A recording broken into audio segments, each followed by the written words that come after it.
John, how long are we going to do this bit where you read a thread in a subreddit somewhere? All right, there's 5 more. I'll just read them because, fuck, I might as well get everyone in here. This is from Reed Dahl. I stopped fucking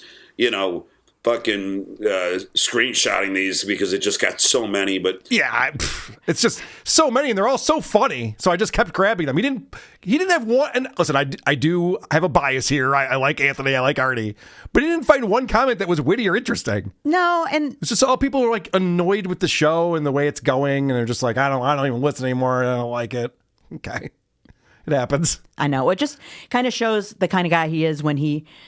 Even back then, before anybody even knew that he was doing this, right? He's still punching at people left and right. Like I'll give you an uppercut. And well, he never draws first blood, though, Jen. Remember, that's his big thing. You started it. Not that we know of. I don't believe that to be true. Who even cares? We're not children. Who started it is no longer a thing anyone should be talking about when you become an adult. He started it. And started it. And this is actually very telling. Listen, Artie's not a bad comic. I'm not, and if I've ever said that, I don't mean he's a bad comic. Anytime that I've ever said that would only be when he's attacking me.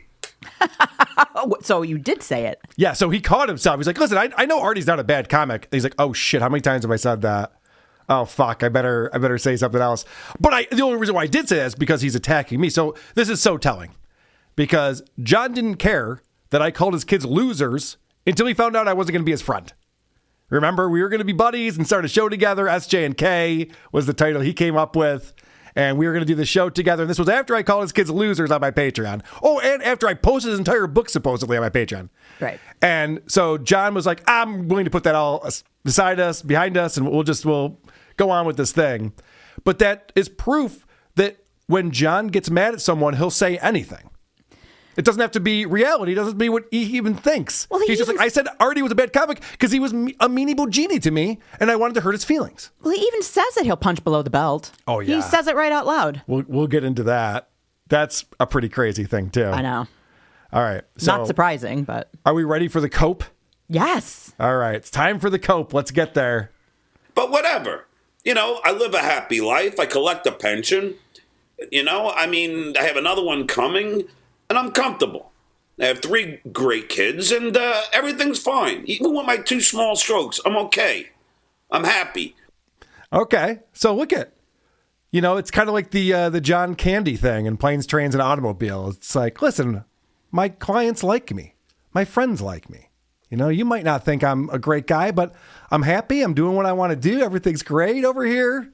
It's like, yeah, we didn't say otherwise, John. We're reading these reviews of your movie. People said it really sucked. And you know what? Now that I think about it, they might have been critical reviews. It might not have just been random people on the internet. I'm not sure. I have to go back and watch that episode. Yeah. Maybe I will. Maybe I'll find that episode. That'd be a fun thing to explore. That would. What triggered John, the Compound Media episode that triggered John on this. Well, I know, because he started the show off and didn't really give any reason why he was doing this. Right. Why was he reading these reviews? He didn't say, they were goofing on my movie. Yeah, he didn't want to say that. No, he didn't say that. He didn't want to. Yeah, I know. There's a reason for that. He knows his movie sucked. So this is amazing because I didn't realize we were going to find things like this, but there were moments when John was talking to his future self. In 2018, John was somehow able to transport himself into the future, see what he became in 2024, and then he came back and said this on his podcast. Get better. Get fucking healthy. What the fuck is wrong with you? Since when did you become this angry, bitter sack of pile of pus? Since when did you become this hateful fucking dude? I pulled that same. I pulled that same clip. List. I did because I thought the same exact thing. I said, "Wow, what a projection!" I mean, it's perfect. It sums up what John has become perfectly. All right, this is something you probably shouldn't have read. And then finally, from Turbo NGR. You're reading from Turbo NGR, John? I caught that. Pay attention, asshole. What are you doing right now? And I really trust this guy's advice, Turbo NGR says. Jesus. He's so stupid. All right, this is what we were alluding to earlier about our buddy, the Reverend Bob Levy. Dude is Bob Levy level when trying to be funny, horrible. Well, that's not really fair. And remember, John's the one who's pulling out and curating these comments that he's reading on his show. He's just there by himself. So if he doesn't feel this way, he doesn't even need to say it. Dude is Bob Levy level when trying to be funny, horrible. Well, that's not really fair. Bob's a very funny guy, and Bob's a sweetheart, and everyone should go to and give to Bob's GoFundMe campaign because he's having a hard time. He got into a car accident. Some fucking drunk driver hit him. Bob's another man who's a generous fucking dude. So if you could help him, he has a GoFundMe page, and please do, because he's a really, really good guy and a funny motherfucker. So that guy was out of line. God, that was a lifetime ago. Isn't it? And that's so funny. Bob Lee's very funny guy, Bob Lee. Very nice guy. Help him out. He's great. Give him money. So you heard as he's doing that, you hear his doing his one finger typing thing. I can't not hear it. It's interesting because we didn't really pick up on that. We didn't start talking about that until more recently. But he's been doing this forever. And so as he's talking, and back then he was actually able to say words and get a thought out while he was doing that. You know what part of his problem too is, though? He now with a video element, he's added one too many things for his brain to do at once. Yes. This was just audio. Even Correct. though I could see it in my brain exactly what was happening because I've watched a lot of John. But all the boxes behind him and the cockroaches flying around. There's like one less distraction, and he's able to just kind of keep it together. You're right. And also probably 5 million less beers. But you heard him typing something as he's doing that. So that goes right into this. And this actually is the start of where his new style of podcasting came from. Let's see, where the fuck is my fucking thing here? Hold on a second. There we are. All right. So that's... So you see what I mean? Like that obviously has morphed into... I love a parade.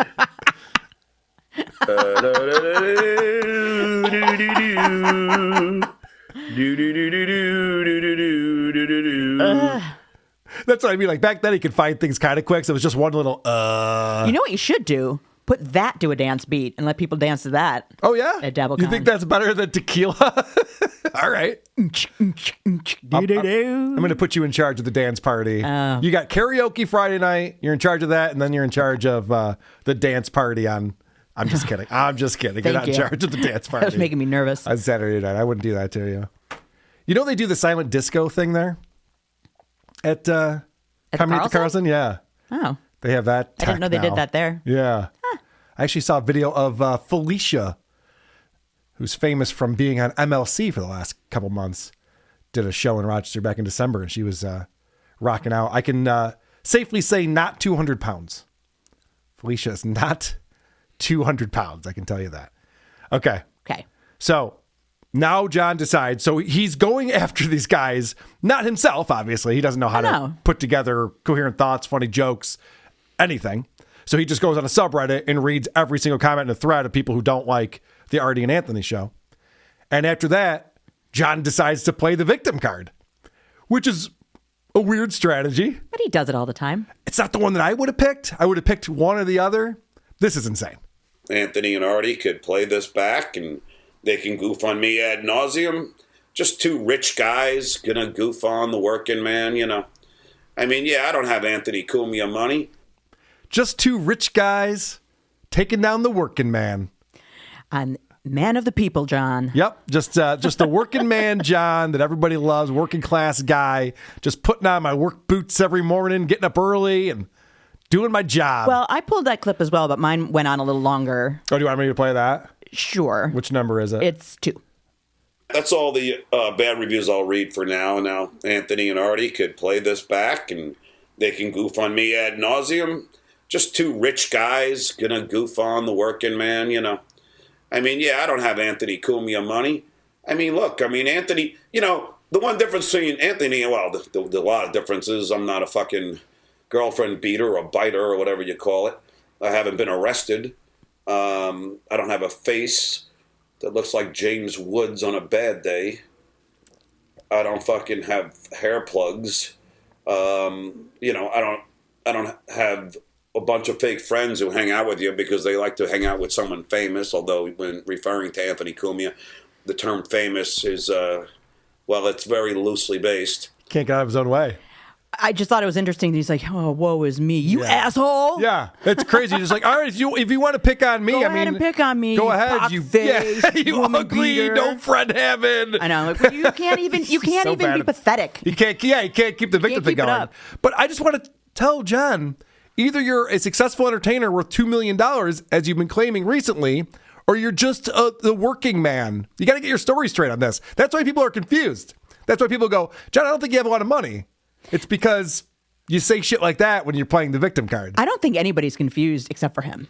Correct. We all know what's going on. We know what's going on. It's blatantly obvious. But then he went on to start ripping at Artie. Yes. And I thought that my clip 3 was pretty spot on. If it wasn't for Howard, you wouldn't be doing fucking, 5,000 seat theaters. You wouldn't be a multi-millionaire now. You were on Mad TV, you got fired, and you got lucky. You got lucky. And I was like, John, you got lucky. You got lucky. Yeah, Artie's actually funny. Artie has talent. See, John, when you got your job at the Howard Stern show, they hired you because you had a stutter, sight unseen. Howard goes, he has a stutter? Yeah, hire him. When Artie got the job at the Howard Stern show, he had to compete with every other comic who wanted that job. There were a lot of them. A lot of really good ones, too. And Artie was the most interesting, most compelling, had the best chemistry with Howard. I don't think there is a Howard fan in the world that would tell you that was a bad hire. He killed it, and he deserved it, and he earned it. It's not luck. This is what John's thinking. This is his mentality, and why he's a fucking loser is because that's the way that he thinks. Right. So then... Oh, go ahead. I was just going to say, so after that... Because I did not realize why he was going on this whole thing. But he's got some typing sounds, and also he's looking for reviews of Artie's movie, which is Lost and Found. But here, let's look. Let me see if I can find Artie Lange's Lost and Found reviews. Oh, that was a freaking calamity, that movie with David Spade. I mean, I'm friends with the producer. He's a nice guy. But, man, that was bad. That was a really bad performance. Yeah. So, John, who's making fun of Artie for not prepping, goes, let me see if I can find something to make fun of Artie out here with this movie that he did. P.S. He never found it. Well, he never did. You're getting ahead of me. Sorry. Because he does find something. I do have that clip. Okay. I apologize. I'm going to back us up just a little bit. Okay. I apologize. I pull a lot more clips. I got really exciting. I find everything clippable, so I apologize. I'm going to back us up just a second because remember, John claims that he is a better broadcaster than Anthony Cumia from the Opie and Anthony Show. Right. And Artie Lange from the Howard Stern Show. Opie gave him this fucking job and gave him his entertainment life. Am I wrong? I mean, think about it. Fucking, if it wasn't for fucking Opie, there would be no Anthony. He wouldn't be famous. Just vaping. I stopped smoking cigarettes, so I vape every now and then. But, John, back then it's an hour a week that he's doing. Just don't hit the vape. Don't drink your beer for that 1 hour a week that you're doing. He's the picture of health. He quit smoking. But he's claiming to be the best broadcaster in the world while drinking and hitting a vape that's slowing him down and gargling his speech. And the point he was making there is completely unnecessary because Anthony's not a piece of shit. He does appreciate what Opie did for him. Yeah. He would never tell you differently. No, he's said it. He has said it many, many times. And it's crazy because John got the start on the Howard Stern Show and is completely ungrateful. Because because John has gone after Howard multiple occasions. We played the time that he was on Adam Carolla's show and just for no reason started bashing Howard. No reason that would do anything for John. He just felt the need to bash Howard and say he was underpaid and it sucked working there. This whole hour of his show, I could not put my finger on who he was mad at, why he was mad at them. Did he love them? Did he hate them? Was he going to punch him in the face? I mean, it's psychotic. Just like it's everywhere. It was scary a little bit. It's a little schizo. Little bit. Yeah, it's like two different fucking people. Well, he's got the angel on one shoulder. It's like Gollum. And the devil on the other. It's like Gollum wrestling with, is he friends with the Hobbit or does he want the ring back? You know what I mean? My precious. Yeah, it's like he's going back and forth and he can't figure out what he's trying to accomplish, what he's mad at, what his goal is. Because when I was listening to it, and we're going to listen to more of it, but it was almost like there's this internal monologue that's happening to him. And you're right. He is trying to unravel. Did I lie about that yet? Yeah, right. Oh, wait a minute. I think I did. So now I've got to backtrack. Mm-hmm. It's incredible. So the other thing, though, that I just wanted to point out before we move on from that. So he goes, and Anthony wouldn't be anything without Opie. And, you got to remember that, yes, people need opportunities in life. But when you get the opportunity, what do you do with it? Right. That's what things come down to. And so John got an opportunity with Howard Stern and was a lazy asshole and never moved up to be a writer or a producer or anything. He just went from intern to $10,000 a year employee who was the stunt boy and answered the phones. And that's really all he ever accomplished on there. He would get airtime if he was digging up dirt on someone or ratting on Artie for eating too many sandwiches at lunch the day before or something like that. And John likes to claim he would have been famous anyway. He has said this multiple times. We've covered it. I know. Where John says, look, since second grade, I've been a performer. Maybe kindergarten. I forget what he says. He's like, I was going to be famous. I mean, it's great that I got to do it on the Howard Stern show, but I was going to be famous no matter what. That's what someone who's ungrateful for their opportunity will tell you. And John proves how ungrateful he was just by how he treated that job. Mm-hmm. And then going to the Tonight Show, another amazing opportunity, and getting demoted and getting demoted and getting demoted. All right. So then, the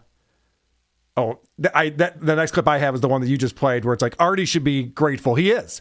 Artie doesn't talk shit about Howard Stern. No, he doesn't. There's been a couple of times that Artie's had some issues and more critiquing what Howard show has become, which perfectly reasonable. I don't know anybody that's not doing that. Perfectly reasonable for Artie Lange to say, what the fuck happened? I'm out of there. Marcy Turk comes in and this is what they're doing. So totally understood. But Artie has never said that he wasn't grateful. He wasn't happy about that opportunity.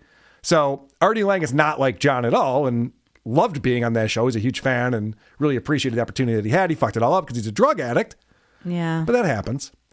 All right. So now John's calling out Artie's acting as you kind of played that clip. I mean, shit, I was going to read your lost and found acting reviews where you tried to be Chris Farley. It was embarrassing. It was embarrassing. Should I look one up? I should look one up. I don't have the staff that Anthony does, God knows how much he pays him. I know that Keith Maresca has to do fucking bodyguarding or whatever fucking security events to make a living because I'm sure Anthony pays him fucking shite. But here, let's look. Let me see if I can find Artie Lange's Lost and Found reviews. Oh, that was a freaking calamity, that movie. Okay. John, Glass Houses. You're ripping on Artie for his acting ability? Artie's been in some major motion pictures. And he was in a sketch comedy show on TV for a couple of years.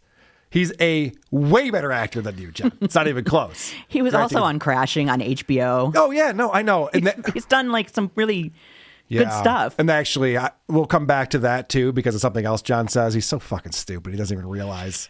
And that's the thing that John doesn't realize is he's just like, well, if it weren't for Anthony hiring Artie would be homeless. No, Artie's very talented. He gets to choose which projects he wants to do. Anthony's happened to be the best one because it's 2 hours, 4 days a week. And you just show up high out of your mind and then do some drugs in the bathroom and then leave. They had a great time together. I watched the one where John was on with them. They were having a blast. So now John is trying to find this review of Artie's acting. Let's see what Roger Ebert has to say. I didn't even check. Let's see if there's anything about Artie in here. Yeah, let's see. Roger Ebert. Oh, yeah. Let's point this out. First off, the fact that Roger Ebert reviewed the movie that Artie is in, I highly doubt we can find Roger Ebert reacting to One Too Many. I'm just guessing that's not out there, but okay. Artie last 12 sleeps over. It doesn't really. The movie has one funny scene starring John Lovitz as a dog whisperer. It doesn't. This one doesn't trash Artie, but I know there are some where I've seen that have. I don't know. It doesn't matter. And that's his fail cope. When he fails, he goes, I don't know. It doesn't matter. Well, then why'd you bring it up? Why are you looking for it? I mean, nice prep, stupid. He finds one. It doesn't even talk about Artie's acting. It's like, oh, fuck. Roger Ebert isn't trashing Artie in this review. Damn it. That's what I needed right now. What are you doing to me, Ebert? Killing me over here. So I guess John probably should have prepped a little bit. Yeah, I should have looked at that before, but I didn't, so fuck it. But it doesn't matter. I think I already read enough of the bad reviews on Artie. I don't need to read any more. You didn't. You read Reddit comments. I read enough of the bad reviews on Artie. You read a thread in a subreddit somewhere, John. Who are these podcasts?